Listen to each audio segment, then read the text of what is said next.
Untuk apa kita punya harta, kita punya tahta, kita punya cinta, tetapi tidak ada takut akan Tuhan? Untuk apa kita punya pengalaman spiritual yang fenomenal, kita sudah punya pengalaman luar biasa, mungkin kita mengalami mujizat demi mujizat, kita berkorban luar biasa, kita melayani, kita melakukan apapun dengan segala talenta, bakat, karunia, uang, tenaga, pikiran, waktu kita, keluarga kita habis-habisan. Tetapi kalau ujung-ujungnya saudara tidak bertahan lama dan kita terpleset, kita jatuh dalam dosa dan tidak bertobat, dan terus-menerus akhirnya jatuh di lembah yang lebih dalam lagi. Untuk apa? Ini sebuah target kita bersama-sama. Kita mau membangun kehidupan rohani kita, keagamaan kita, ya, pengiringan kita akan Kristus. Kita ingin sampai satu titik kita betul-betul punya takut akan Tuhan, dan takut akan Tuhan kita bukan takut yang biasa-biasa, tapi takut yang luar biasa. Karena apa? Karena kita menghormati Tuhan sehormat-hormatnya. Saudara yang dikasih Tuhan, mungkin kita nggak punya uang banyak seperti orang lain. Mungkin kita nggak punya kedudukan status seperti orang lain yang lebih bagus. Mungkin juga kita nggak punya rumah, nggak punya mobil, nggak punya barang yang branded seperti orang lain punya. Mungkin kita nggak punya deposito tabungan, atau kita punya saham, atau kita punya warisan sama seperti orang lain punya. Tapi satu hal saudara yang dikasih Tuhan, kita punya waktu. Ya, saudara yang dikasih Tuhan, hari ini saya mengambil sebuah tema khotbah, yaitu takut atau catut Tuhan. Takut atau catut Tuhan. Nah, saudara yang dikasih Tuhan, saya ajak kita sama-sama membuka firman Tuhan di dalam Pengkhotbah pasal yang ketiga, ayat 1 sampai dengan 15, ya. Pengkhotbah pasal 3 ayat 1 sampai 15, demikian firman Tuhan. Mari kita membacanya, saudara. Untuk segala sesuatu ada masanya, untuk apapun di bawah langit ada waktunya. Ada waktu untuk lahir, ada waktu untuk meninggal, ada waktu untuk menanam, ada waktu untuk mencabut yang ditanam. Ada waktu untuk membunuh, ada waktu untuk menyembuhkan, ada waktu untuk merombak, ada waktu untuk membangun.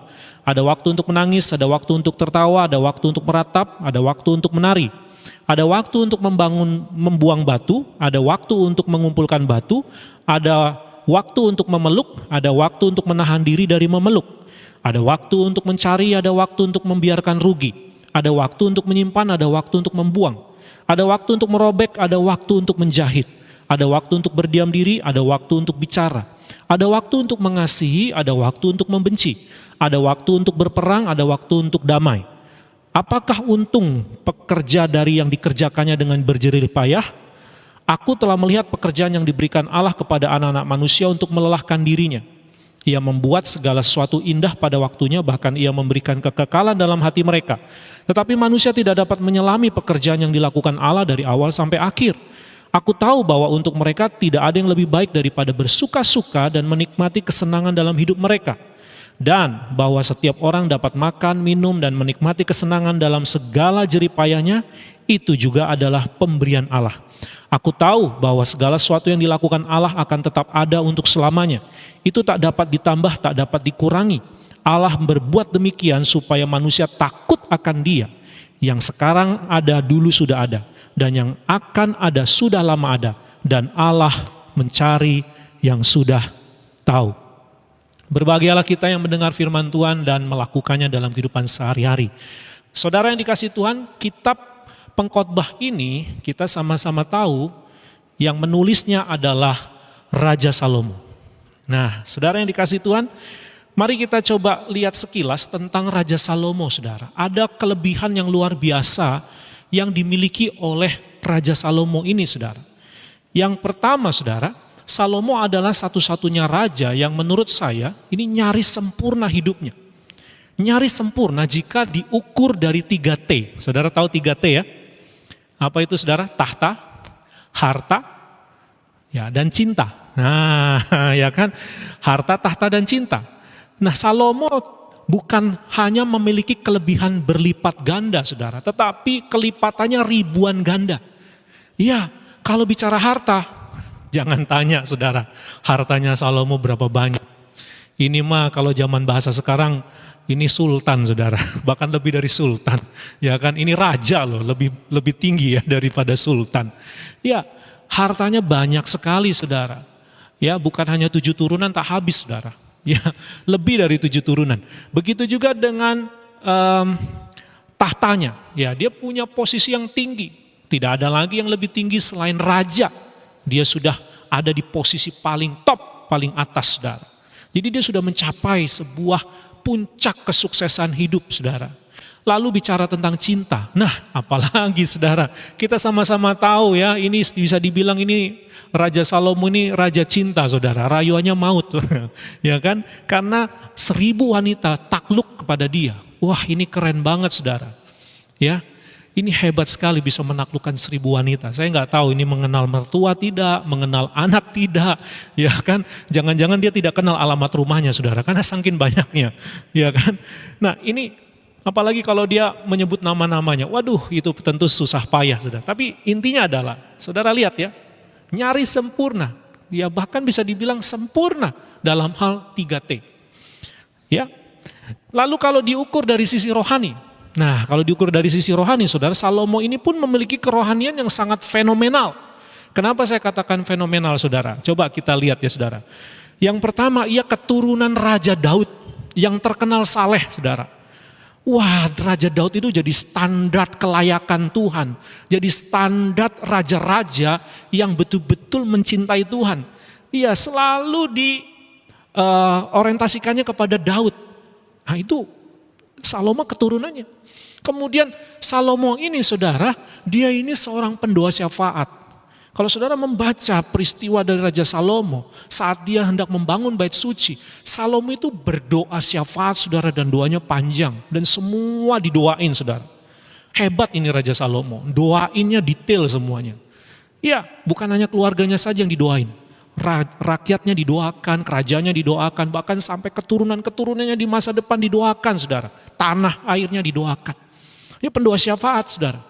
Lalu dia juga membangun bait suci. Nah, kita sama-sama tahu, saudara, ini bangunan termegah, bangunan mewah sekali yang didirikan oleh Raja Salomo. Ya. Kemudian, saudara, Raja Salomo ini mendapatkan sebuah privilege, ya saudara, hak prerogatif dari Allah dalam hal apa? Ia mendapatkan sebuah penglihatan dan perjumpaan dengan Tuhan. Wow, serius, saudara, ini gak gampang, saudara. Ya. Gak semua orang punya hak prerogatif seperti ini, mendapatkan kesempatan untuk melihat kemuliaan Tuhan, bahkan menampakkan wajah Tuhan, bisa mendengar Tuhan bicara langsung, saudara, secara audible. Wah, ini luar biasa. Dan kita sama-sama tahu, saudara ya, Tuhan kasih sebuah tawaran kepada Raja Salomo. Apa yang kamu minta? Ini keren banget, saudara. Kita seringkali doa sama Tuhan, minta-minta, Tuhan kadang-kadang belum jawab, belum kabulkan. Kini giliran Salomo nggak minta nggak apa, Tuhan yang kasih tawar. Wah, itu enak banget, saudara. Betul nggak? Itu enak sekali. Ya. Tetapi hebatnya Salomo, dia hanya meminta satu, dan itu permintaan yang paling the best. Hikmat pengertian, hikmat kebijaksanaan. Wah, itu luar biasa, saudara. Ya, dia nggak lupa diri, dia nggak sombong, dia nggak serakah, saudara. Dia tahu yang terbaik, dia pilih yang terbaik sekalipun Tuhan yang menawarkannya, saudara. Hebat ya, fenomenal bukan? Nah, apalagi, saudara, dia yang memberi korban persembahan kepada Tuhan, dan korban persembahannya gila-gilaan, saudara. Ya, saya mencatat di sini ya, Salomo ini mempersembahkan korban ada 22.000 ekor sapi, saudara. Coba, saudara, kalau seandainya 1 ekor sapi harganya mungkin sekitar kurang lebih ada yang 15 juta, ada yang 20 juta, 30 juta. Kalikan saja 22.000. Berapa itu, saudara? Itu keren banget, saudara. Itu ibaratnya kalau orang lagi kolektor kasih persembahan, jebret gitu, saudara, persembahannya gede gitu. Wah, itu luar biasa buat Tuhan, dia gak hitung-hitungan, saudara. Ditambah lagi bukan hanya 22.000 ekor sapi, saudara, dia juga memberikan 120 kambing domba. Nah, saudara, lihat, untuk Tuhan dia betul-betul jor-joran, saudara.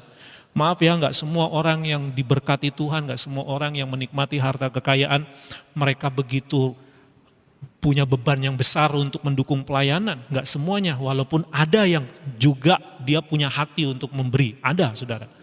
Ya, ini Salomo luar biasa. Lalu Salomo juga dia penulis kitab suci, saudara. Ada 3 kitab yang ditulis oleh Raja Salomo dan itu dibukukan menjadi kitab suci. Yaitu kitab Pengkhotbah yang kita baca ini. Kemudian ada Amsal dan Kidung Agung. Nah, luar biasa bukan saudara? Fenomenal bukan? Ya. Nah, tetapi saudara ada satu hal yang menarik nih. Ada sesuatu yang buat saya itu agak habis pikir saudara. Kenapa? Karena ada satu pernyataan dan perbuatan Salomo di luar dugaan. Apa itu saudara yang di luar dugaan? Salomo dengan apa yang sudah saya sebut tadi saudara, ya, dengan spiritual kerohanian yang sangat fenomenal tadi, dan juga dari 3T yang tadi. Ternyata Salomo ini saudara, akhirnya jatuh dalam dosa. Nggak tanggung-tanggung saudara, dosanya betul-betul dosa yang sangat memalukan. Karena dia berzina dan juga dia bukan cuma dengan wanita, tapi dia juga dengan ilah-ilah sembayangan-sembayangan, berhala-berhala. Kurang apa saudara? Bingung kan? Kok bisa saudara? Ya, kemudian apa lagi? Nah ini Salomo, dia berkata begini saudara, semua yang ada di bawah matahari, segala sesuatu yang ada di bawah matahari ini, dia katakan apa saudara? Semuanya sia-sia, segala sesuatu sia-sia di bawah matahari ini. Kok bisa ngomong seperti ini? Sia-sianya apa? Kalau misalnya kita tidak meraih apa yang kita mau, kita nggak mendapatkan harta, tahta, cinta kita gagal, cinta ditolak, nah, sia-sia, wajar ngomong begitu saudara. Ini kan Salomo udah punya semuanya. Dia punya semuanya saudara. Tapi kenapa Raja Salomo ini dia bisa berkata semua yang ada di bawah matahari sia-sia? Kenapa ini saudara? Itu yang kedua. Yang ketiga Salomo memberikan sebuah pernyataan saudara, bahwa dia bukan cuma bilang semua yang di bawah matahari ini sia-sia, tapi dia juga berkata semua pekerjaan yang Allah berikan kepada anak-anak manusia itu melelahkan. Melelahkan. Aduh saudara, ini kembali lagi jadi pertanyaannya. Yang lelah itu kalau misalnya kita lagi betul-betul sedang mengejar karir, kita sedang lagi mencari penghasilan tambahan, kita lagi butuh biaya banyak saudara, ya dia mau gak mau kita kerja banting tulang, siang malam kita cari uang, ya malam jadi siang jadi malam, waduh kita banting tulang saudara. Banting tulang, banting paru, banting jantung, banting hati, ya, banting pikiran, semua dibanting-banting saudara. Ya, tetapi dia berkata melelahkan. Melelahkan. Ya. Nah, lalu yang terakhir saudara, Salomo memberikan sebuah pernyataan demikian. Ya, kita ini tidak bisa menyelami apa yang Allah lakukan. Kita nggak bakal nyampe deh. Udah semua kita tidak dapat menyelami pekerjaan yang dilakukan Allah dari awal sampai akhir saudara. Wah ini kan aneh lagi saudara, dia punya pengalaman spiritual yang luar biasa bukan? Dia sudah pernah bertemu dengan Tuhan bukan? Dan dia sudah punya sebuah pengorbanan yang besar untuk pekerjaan Tuhan, tapi dia masih berkata bahwa nggak bisa diselami. Dia penulis kitab suci, 3 buku kitab suci dia tulis. Tapi itu pun tidak bisa membuat dia untuk memahami apa yang menjadi perbuatan-perbuatan Tuhan saudara. Wow, kenapa saudara? Mengapa Raja Salomo mengatakan demikian? Ini pertanyaannya. Mengapa Salomo bisa berbuat demikian? Salomo dalam situasi yang demikian, dengan segala prestasi yang dia miliki, dengan segala apa yang sudah dia perbuat, dia sendiri masih belum merasa bahwa dirinya sudah hidup dalam takut akan Tuhan. Belum saudara. Kalau memang betul-betul dia sepenuh hati takut akan Tuhan, maka dia tidak akan jatuh dalam dosa. Dia tidak akan berbuat hal-hal yang menyakiti hati Tuhan. Dia tidak akan berkata sia-sia, dia tidak akan mengatakan lelah. Dia tidak akan mengatakan saya tidak mengerti kehendak Tuhan, saya tidak tahu dan tidak memahami rencana Tuhan. Tidak mungkin saudara. Nah saya mengutip sebuah pernyataan seorang tokoh gereja yang luar biasa, Martin Luther. Dia mengatakan begini saudara, orang biasa tidak akan mempunyai ketakutan yang didorong oleh penghormatan terhadap Allah. Sekali lagi saudara, pernyataan Martin Luther ini. Orang biasa tidak akan mempunyai ketakutan yang didorong oleh penghormatan kepada Allah. Nah ini menarik saudara. Kalau Martin Luther mengatakan orang biasa, berarti saudara lihat ini, hanya orang-orang yang luar biasa yang akan memiliki ketakutan atau takut akan Tuhan dalam perspektif yang benar. Pola konsep takut yang benar yaitu apa? Takut karena penghormatan kepada Allah. Dan Salomo, orang yang luar biasa sebenarnya. Karena dia orang yang hebat saudara. Tetapi ini dia. Ini yang kita ingin perjuangkan bersama-sama saudara. Ini sebuah target kita bersama-sama. Kita mau membangun kehidupan rohani kita, keagamaan kita. Ya, pengiringan kita akan Kristus. Kita ingin sampai satu titik kita betul-betul punya takut akan Tuhan dan takut akan Tuhan kita. Bukan takut yang biasa-biasa, tapi takut yang luar biasa. Karena apa? Karena kita menghormati Tuhan sehormat-hormatnya. Nah, ini menarik saudara. Kadang-kadang saya mikir saudara ya, waduh Salomo yang sudah luar biasa seperti itu aja. Dia masih bisa berkata, semua sia-sia, semua lelah. Ya semua sia-sia, semua lelah. Apa yang kulakukan semua di bawah matahari sia-sia.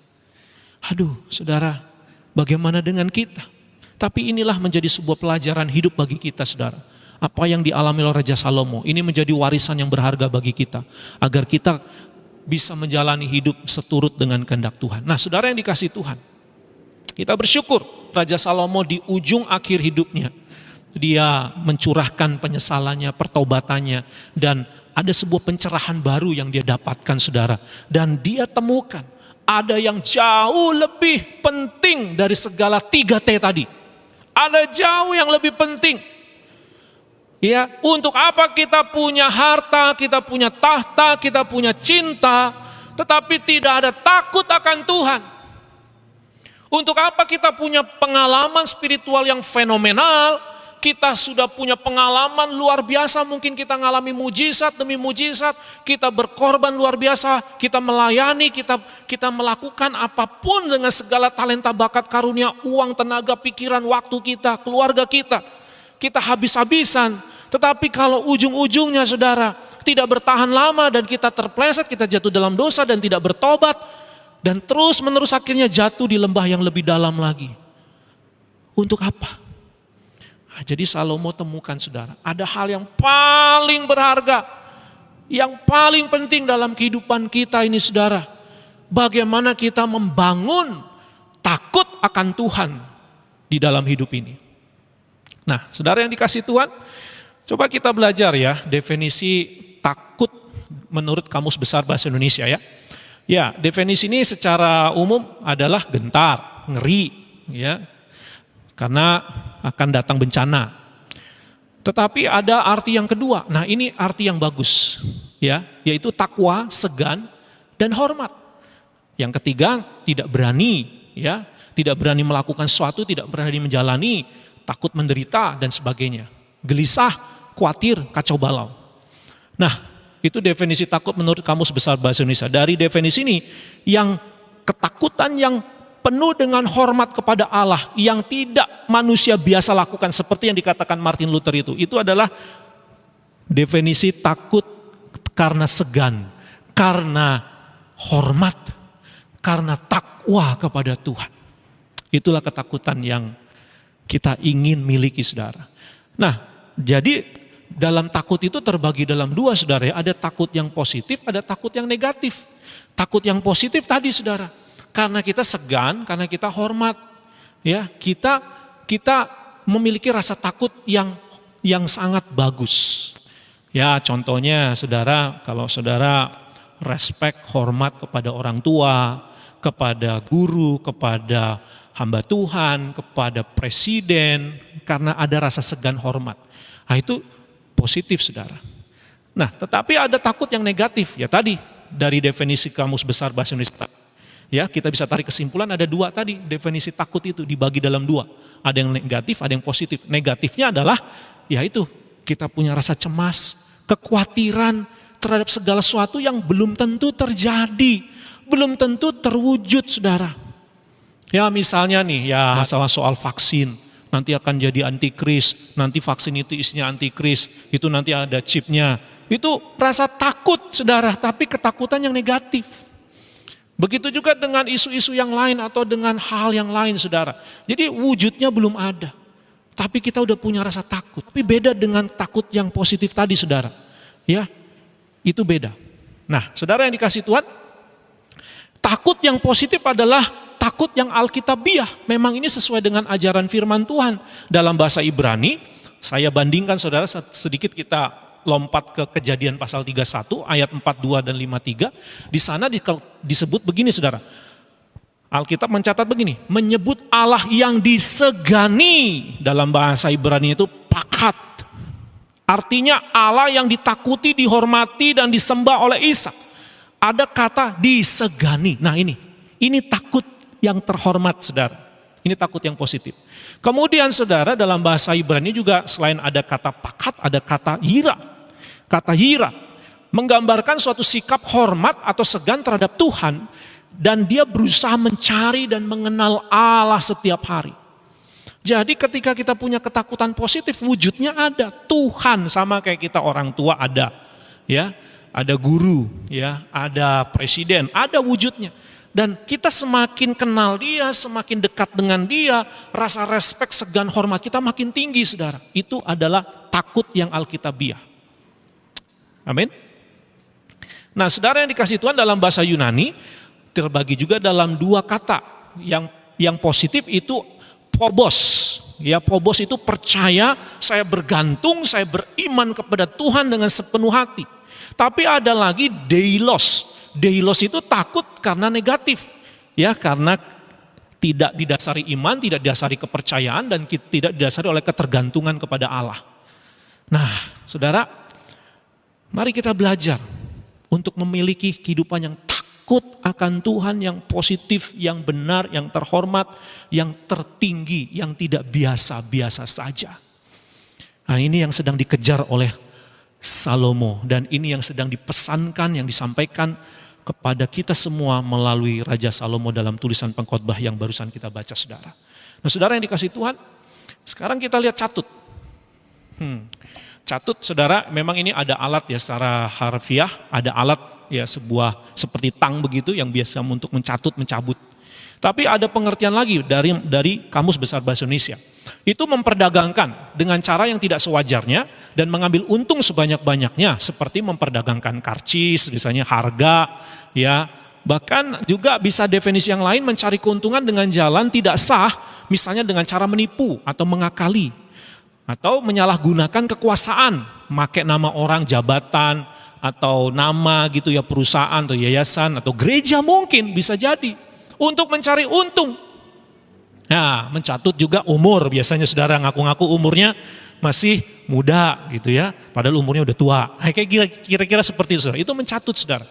Nah, kalau dihubungkan dengan kehidupan kita dalam takut akan Tuhan, mari kita cek dan recheck, saudara. Apakah kita ini betul-betul sudah memiliki rasa takut akan Tuhan atau kita catut nama Tuhan? Ada hukum ketiga dalam 10 perintah Allah, saudara, yaitu apa? Jangan menyebut nama Tuhan dengan sembarangan. Nah, dari sini kita belajar bahwa memang kenapa hukum ini ada, karena ditemukan ada banyak sekali umat Tuhan yang menyalahgunakan nama Tuhan, menyebut nama Tuhan dengan sembarangan. Itu sebabnya kenapa ada nabi-nabi palsu, ada guru-guru palsu, saudara. Ada hamba-hamba palsu. Nah, sekarang ini di media sosial, ada dalam Instagram, saudara, ya kita temukan ada sebuah nama gereja palsu. Saudara bayangkan itu. Ini sesuatu hal yang sangat perlu kita waspadai, saudara. Jangan sampai kita sendiri ternyata tadinya kita kira kita takut akan Tuhan, ternyata kita catut nama Tuhan. Nah, saudara yang dikasih Tuhan, dari mana kita bisa tahu apakah kita ini mencatut atau kita takut nama Tuhan, saudara? Dari mana kita bisa tahu? Satu saja, saudara, hari ini kita belajar. Ya, dari masalah waktu. Waktu, saudara. Sadarilah Bapak Ibu yang dikasih Tuhan, waktu adalah anugerah. Mari katakan sama-sama, waktu adalah anugerah. Kalau orang dunia mengatakan time is money, kita anak Tuhan mengatakan time is grace. Amin. Waktu adalah anugerah. Why? Karena waktu Tuhan yang memberi kepada kita. Saudara, kita nggak bisa beli bayar waktu, saudara. Ya, karena waktu ini tidak bisa diulang, tidak bisa kembali. Waktu jalan terus. Kita hidup dengan waktu. Waktu adalah anugerah. Dan saya mau katakan lagi, saudara, selain waktu adalah anugerah, waktu adalah harta kekayaan yang terbesar yang Tuhan beri buat saudara dan saya. Saudara yang dikasih Tuhan, mungkin kita nggak punya uang banyak seperti orang lain. Mungkin kita nggak punya kedudukan status seperti orang lain yang lebih bagus.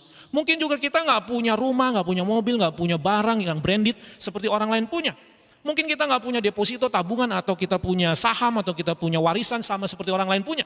Tapi satu hal, saudara yang dikasih Tuhan, kita punya waktu. Dan semua orang punya ini. Amin. Ya, semua orang punya waktu, saudara. Sekarang yang jadi pertanyaan adalah bagaimana kita menggunakan waktu akan menunjukkan bagaimana kita takut akan Tuhan atau catut akan Tuhan. Perlakuan kita terhadap waktu itu akan menentukan perlakuan kita kepada si empunya waktu, yaitu Tuhan. Jadi saudara yang dikasih Tuhan, mari kita cek and recheck. Waktu, kata waktu dalam Pengkhotbah pasal 3, saudara perhatikan. Itu dari ayat 1 sampai dengan ayat 8 diulang-ulang, saudara. Berarti kalau ada dalam sebuah perikop satu pasal menyatakan sebuah kalimat berulang-ulang, berarti itu sesuatu yang penting untuk disampaikan. Ya. Nah, saudara yang dikasih Tuhan, dalam pembacaan kita dari Pengkhotbah pasal yang ketiga tadi ayat 1 sampai dengan 15 tadi, saudara. Kalau kita mau coba kita kaji, saudara, ya, ternyata ketika Raja Salomo menuliskan ada waktu untuk itu. Saya bagi, saudara, dari ayat 1 sampai dengan ayat yang ke-8 ini, saudara, saya bagi waktu itu dibagi dua, saudara. Saya menyebut istilahnya ada waktu hidup. Kenapa saya sebut waktu hidup? Karena ayat 2, saudara. Ayat 2 bilang begini, ada waktu untuk lahir, ada waktu untuk meninggal. Ini waktu hidup. Ya, ini Tuhan kasih kita satu nyawa. Waktu untuk hidup. Satu nyawa. Nah, saudara yang dikasih Tuhan, Tuhan kasih Anda dan saya satu nyawa. Itu bukti bahwa hidup ini bukan sandiwara. Karena cuma satu, saudara. Kalau saudara nonton sebuah film ada judulnya Jumanji.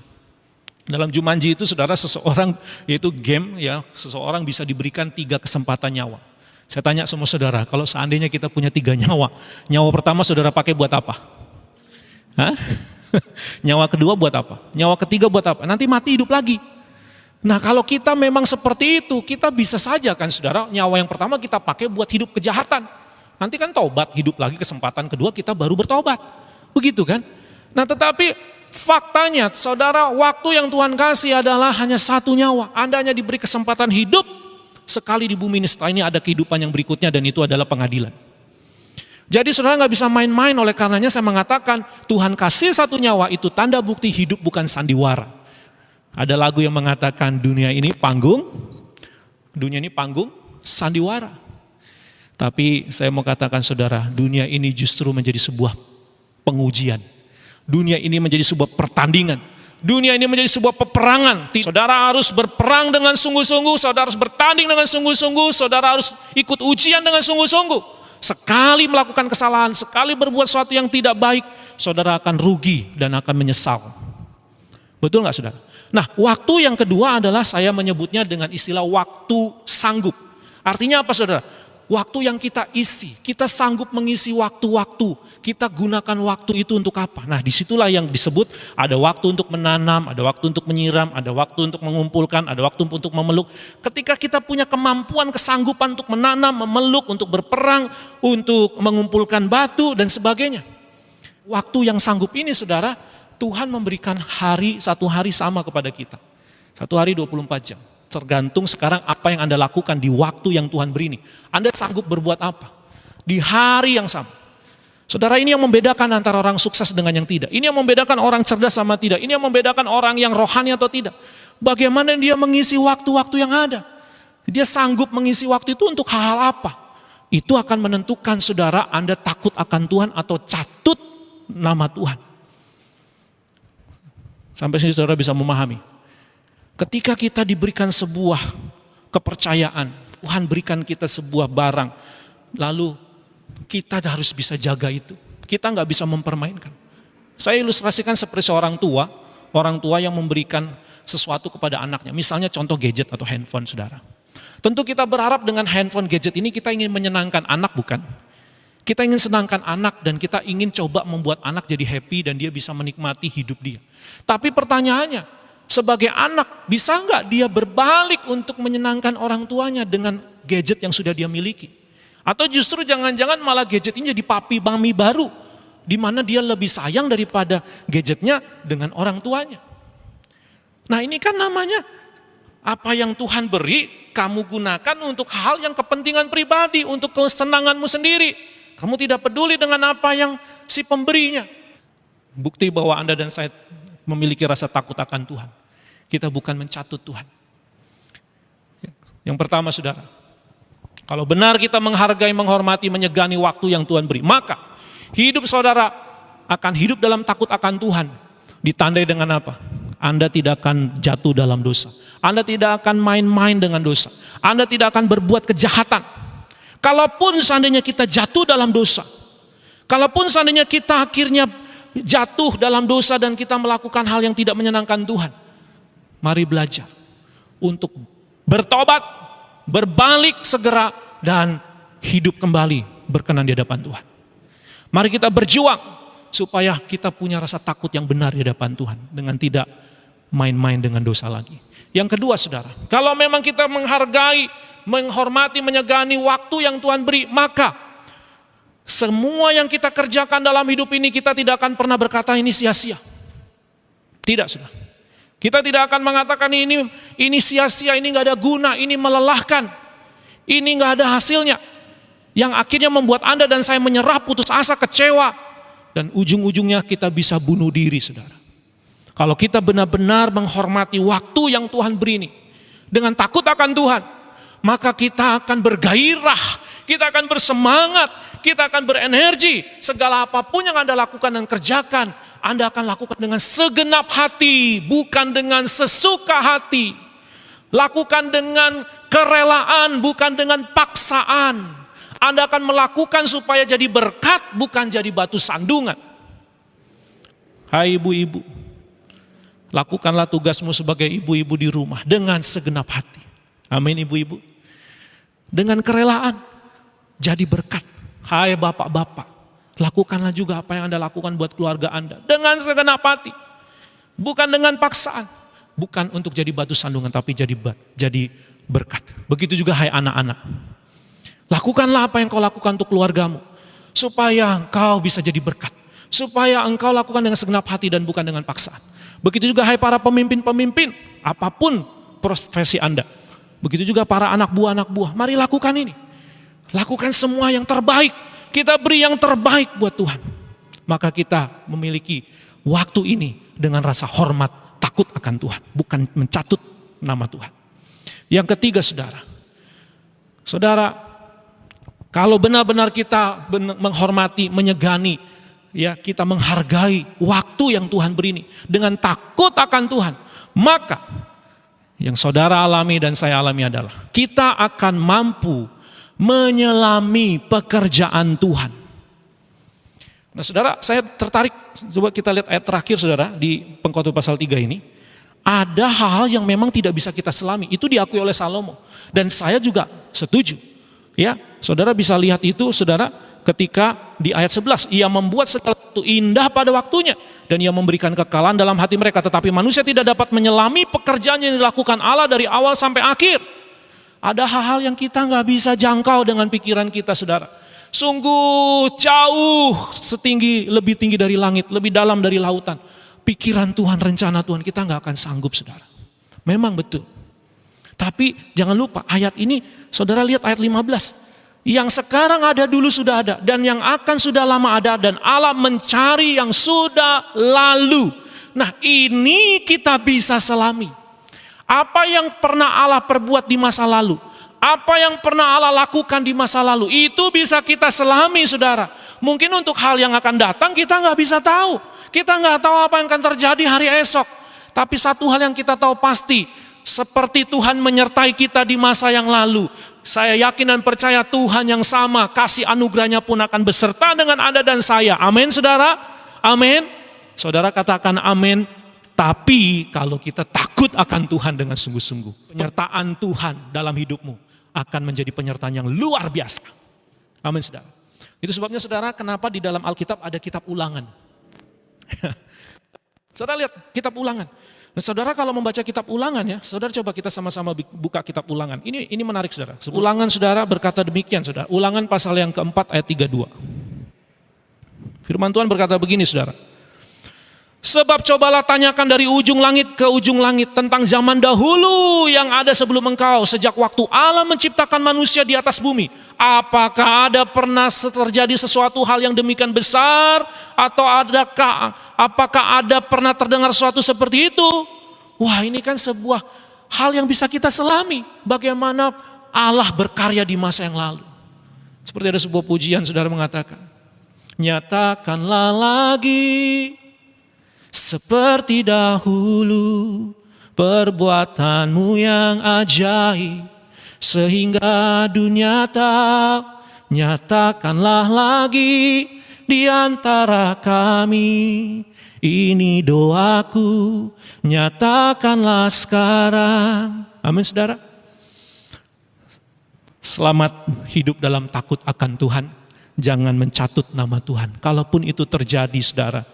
Kalau kita sering melakukan itu, mari dengan kebenaran firman Tuhan yang kita dengar hari ini.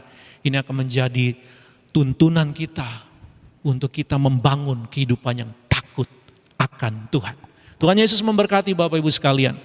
Shalom.